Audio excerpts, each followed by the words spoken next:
The frozen hill, the cold was the first enemy. Before the bullets started flying, before the screams filled the night, there was the wind. A wind that didn't just blow a bit. It searched for every gap in your clothes, trying to freeze your heart where you stood. It is November 1950. The Korean peninsula is a jagged landscape of ice and jagged rock. High above the Taktong Pass on a desolate, windswept piece of earth known as Hill 1653, 250 men of Fox Company are digging in. They are U.S. Marines. They are tough, they are elite, but the environment they are in, it is otherworldly. It is a nightmare of white. The temperature has plummeted to 40 degrees below zero. At this level of cold, breathing isn't just a reflex, it's a pain. Every breath feels like swallowing needles. Your sweat turns to solid ice inside your uniform. Your combat rations are so frozen you have to break them with a bayonet just to get a single bite. In the warm, well-lit command rooms of Tokyo and Washington, the generals are optimistic. General MacArthur believes the war is almost over. They tell the men of Fox Company that the Chinese army is in full retreat. They say the enemy is just a few stragglers wandering the mountains. They were wrong. They were dead wrong. On the night of November 27th, a strange, rhythmic sound began to rise from the dark valley floor. It wasn't the wind, and it wasn't the shifting of the ice. It was a crunching noise, the heavy, rhythmic, terrifying sound of thousands of boots stepping on frozen snow. Captain William Barber, the commander of Fox Company, looked out into the pitch-black darkness. He felt a shiver that had nothing to do with the freezing cold. Through the mist and the swirling blizzard, the Marines began to see them. Ghostly figures, silhouettes in white padded uniforms blending perfectly into the snow-like predators coming out of a dream. The Chinese were retreating. They were surrounding the hill.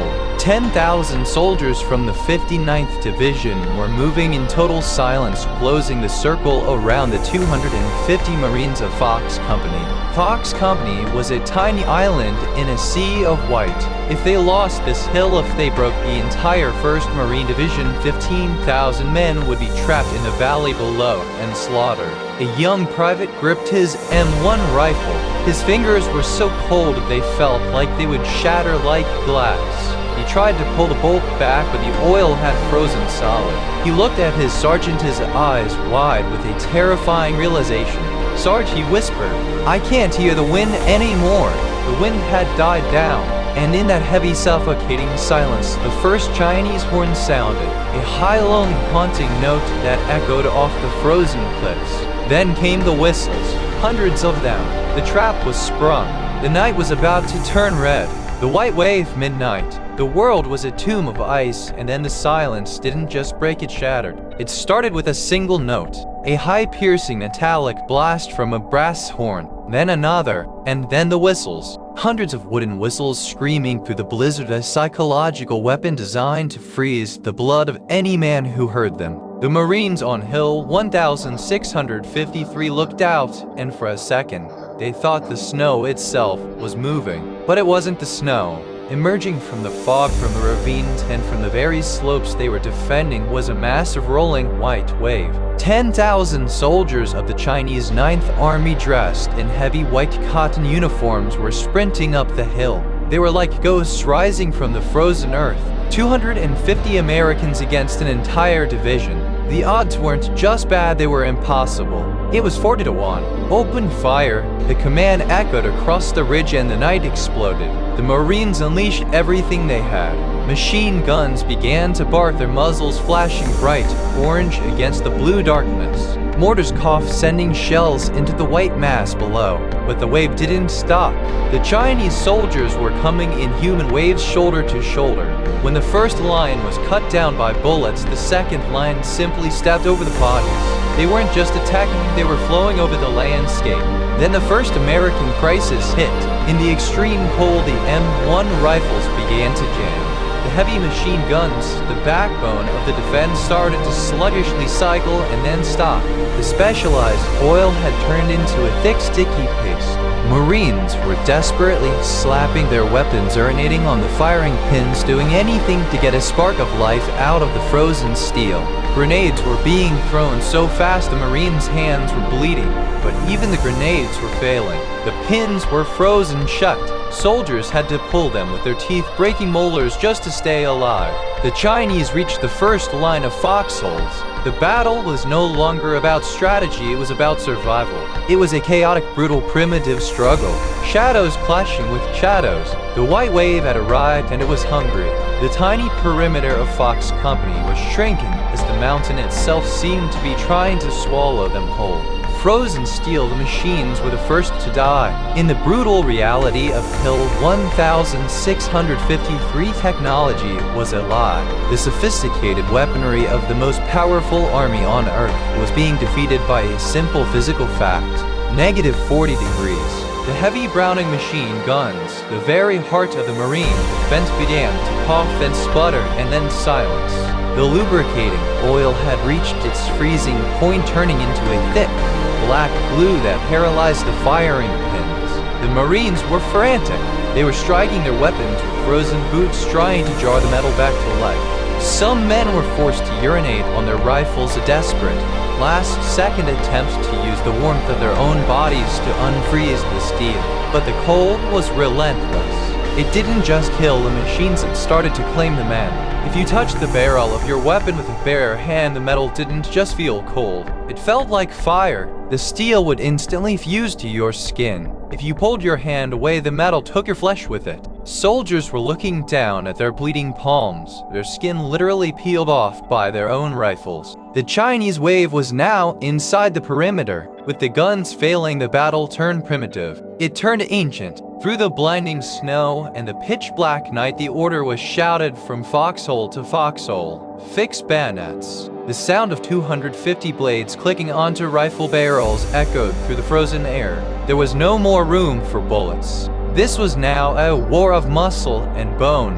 In the dark, you couldn't see faces. You only saw shadows. You felt the hot breath of the enemy before you saw his eyes. The Marines fought with anything they could grab: long-handled shovels, trenched knives, and empty rifle butts. They were swinging for their lives, the sound of metal hitting frozen helmets ringing out like a macabre bell. The snow, once a pure, blinding white, was now stained with a dark, steaming crimson. On the crest of the hill, the Fox Company was making its stand. They were being pushed back step by bloody step toward the very edge of the cliffs. There was no retreat. Behind them was a 1,000-foot drop into the abyss. In front of them, a wall of steel and screaming ghosts. They weren't fighting for a hill anymore. They were fighting to remain human in a place that wanted them dead. The plasma crisis, as the sun refused to rise, a new horror began to unfold. It wasn't the sound of grenades that broke the spirits of the men, it was the sound of the wounded. In the frozen trenches of Fox Hill, the cries for medic were constant.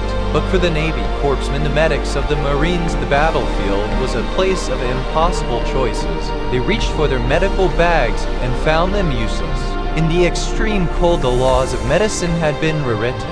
The bags of blood plasma, the very thing needed to save men from shock and hemorrhage, were no longer liquid. They were solid blocks of red ice. You couldn't hang them from a rifle, you couldn't drip them into a vein. They were as hard as the rocks beneath the snow. Even the morphine, the only mercy a medic could offer a dying man, had failed. The small sirets were frozen solid. Imagine the scene. A soldier is laying in the snow, his body torn open by shrapnel, and the man trying to save him is helpless. But the medics of Fox Company didn't give up. They did something that most people would find unthinkable. To save their brothers, they used their own bodies as heaters. The corpsmen began to put the frozen morphine sirets inside their own mouths. They held the bitter, freezing plastic against their tongues, gasping at the shock just to use their own body heat to melt the medicine. They tucked blood bags inside their parkas, pressing the ice against their bare chests, shivering violently as the cold from the bag fought against the warmth of their hearts. It was a race against time. If the medic grew too cold, he died. If the plasma stayed frozen, the soldier died. The cold was so absolute that blood didn't even flow, it was coagulated, and the dark was like hit the air. Bandages became brittle and snapped like dry twigs. Under the flickering light of flares, these medics moved from hole to hole like shadows tending to ghosts. They weren't just fighting the Chinese army anymore, they were fighting the very atoms of the universe. They were fighting a nature that wanted every heartbeat on that hill to stop. Every life saved was a miracle of heat stolen from the lungs of one man to restart the life of another. On Fox Hill, warmth was more valuable than gold, and it was disappearing 1 degree at a time. The ghost resupply, the ammunition was gone. After hours of relentless waves, the sound of the Marine defense was changing. The roar of the machine guns had been replaced by the hollow, terrifying click of empty chambers. On Hill 1653, a soldier without bullets isn't a warrior, he is a target. Captain Barber knew the math. If they didn't get more ammunition within the hour, Fox Company would cease to exist. Their only hope was screaming overhead, hidden behind a wall of gray clouds and swirling snow. The C-119 transport planes were circling, flying blind in the middle of the blizzard. They couldn't see the hill, and the Marines couldn't see them. Then through the roar of the wind came a new sound, the heavy rhythmic thud of parachutes opening. But the wind was a traitor. Instead of landing inside the Marine perimeter, the wooden crates drifted away. They fell into the darkness, landing hundreds of yards away, right in the middle of no man's land. The supplies were sitting in a frozen valley directly between the American foxholes and the Chinese lines. To the Marines, those crates weren't just wood and nails. They were life. They were another hour of survival. I need volunteers. The request didn't need to be finished. A small group of Marines, men who could barely stand, men whose feet were black with frostbite, crawled out of their holes. They knew the mission was a suicide run. To reach those crates, they had to leave the cover of the rocks and run across an open field of white under the eyes of 10,000 snipers. They moved like ghosts. As they reached the first crate, the night lit up. The Chinese opened fire with everything they had. Tracers bright green and deadly cut through the snow like burning needles. The Marines didn't run back. They didn't hide. They grabbed the heavy crates by the ropes, their raw, bleeding hands freezing to the wood. They began to drag the boxes through the deep snow inch by agonizing inch while bullets kicked up geysers of ice all around them. One man fell, then another, but the survivors didn't stop. They dragged their brothers and the ammunition at the same time. When the first crate finally slid over the edge of the Marine trench, it was smashed open with a shovel. Inside was the most beautiful sight in the world. Belt after belt of .30 caliber ammunition and crates of grenades. The ghost resupply had arrived. The Marines were no longer defenseless. As the first fresh magazines were slammed into their rifles, a new wave of Chinese whistles sounded from the dark. But this time the Marines were ready to answer back. The breakout 5 days. 5 days of standing in a frozen grave.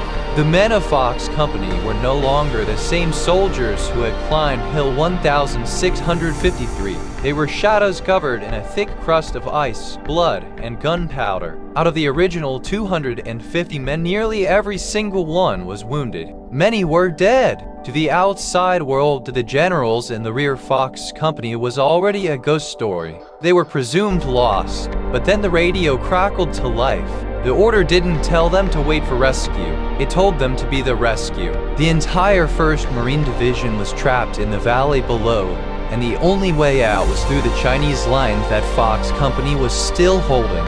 Captain Barber looked at his men. They were hollow-eyed, starving, and freezing. He gave the only order that made sense to a Marine. We are attacking. It was a breakout that defied every law of military science. Instead of slipping away in the dark, the survivors of Fox Company rose from their frozen foxholes like vengeful spirits. They didn't just defend the hill, they charged down it. With bayonets fixed and hearts full of a cold, desperate rage, they smashed into the Chinese perimeter. The enemy, who thought they were fighting dead men, was thrown into chaos. The Marines weren't just running for their lives, they were clearing a path for 15,000 of their brothers. As the morning sun finally broke through the gray clouds, a miracle happened. The columns of the 1st Marine Division began to move through the pass. Thousands of men, hundreds of vehicles, all saved because a small group of Marines refused to die on a nameless hill. But the most powerful moment wasn't the victory. It was the departure. As Fox Company prepared to leave the hill, they didn't just walk away. They moved in a slow, solemn, agonizing line. Every man who had fallen was accounted for. They tied their dead to the hoods of the few remaining jeeps. They carried the wounded on their backs through the waist-deep snow. There was a saying in the Marines, "Leave no man behind." On Hill 1653, that wasn't just a slogan. It was a sacred vow kept in blood. When the survivors finally reached the main Marine lines, the other soldiers stopped and stared. They saw men who looked like they had returned from the afterlife. They were limping, they were bleeding, but they were still carrying their rifles. And they were still together.